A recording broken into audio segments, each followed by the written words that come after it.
Good morning class. आज जो हम पढ़ेंगे वो बहुत आसान है कि धातु जो होती है लवणों के साथ अभिक्रिया कैसे करती है ना। तो ये तो आपने बहुत सिंपल है, ये आपने देखा भी होगा कि ये विस्थापन अभिक्रिया आपने पढ़ी थी फर्स्ट चैप्टर में। तो विस्थापन अभिक्रिया को हम क्या बोलते थे? डिस्प्लेसमेंट। ये वही है कि एक धातु दूसरी धातु को उसके यौगिक में से डिस्प्लेस कर देती है। तो ये देखना है कि कैसे डिस्प्लेस करती है। तो मैंने आपको बताया था हमेशा जो स्ट्रॉन्ग होता है वो वीक को उसकी जगह से निकाल सकता है।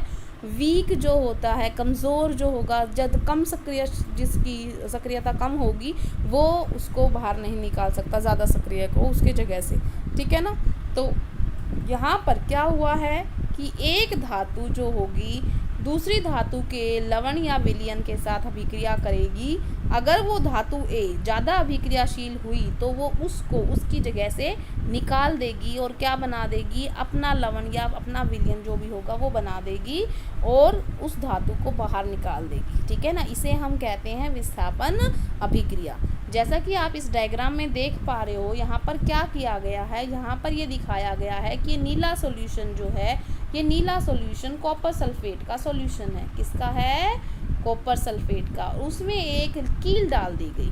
अब कील डाल दी तो कील मतलब क्या? लोहे की कील होती है।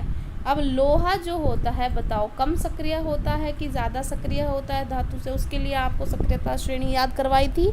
पढ़ना साइंस मैथ जिल हाई कोर्ट का मैसेज है।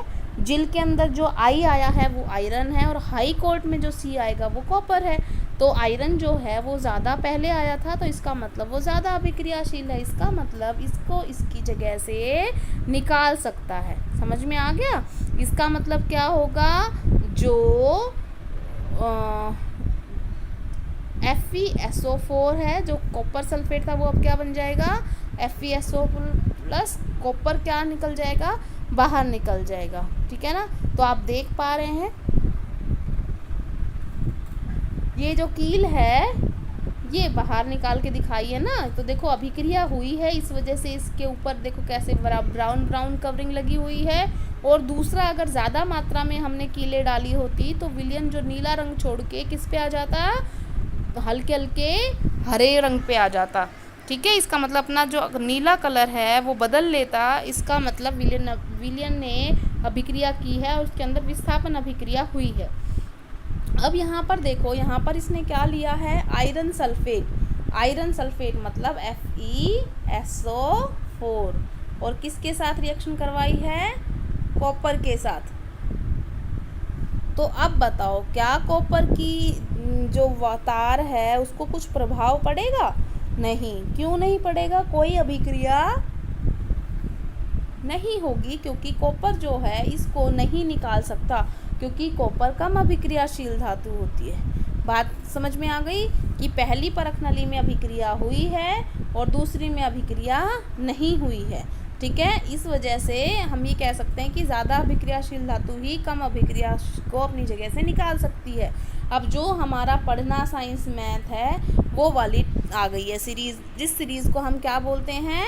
रिएक्टिविटी सीरीज, सक्रियता श्रेणी। तो यहाँ पर जैसे जैसे हम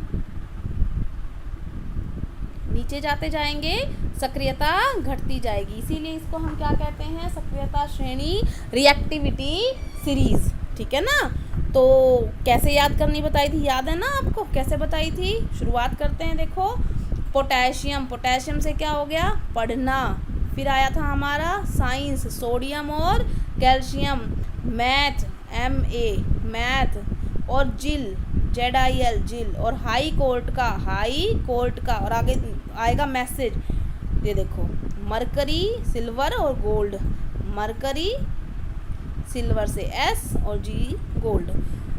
तो पढ़ना साइंस मैथ जिल हाई कोर्ट का मैसेज है। तो सबसे नीचे आया गोल्ड, इसका मतलब ये बिल्कुल भी अभिक्रियाशील नहीं होता। और सबसे ऊपर कौन आया था? पोटेशियम। तो पोटेशियम सबसे ज़्यादा सक्रिय धातु होती है। समझ में आ गया? तो आज हमने विस्थापन अभिक्रिया सक्रियता श्रेणी कर लिए हैं। अब क्वेश्चन आ गए हैं तो क्वेश्चन हम करेंगे कल। ठीक है। Thank you class.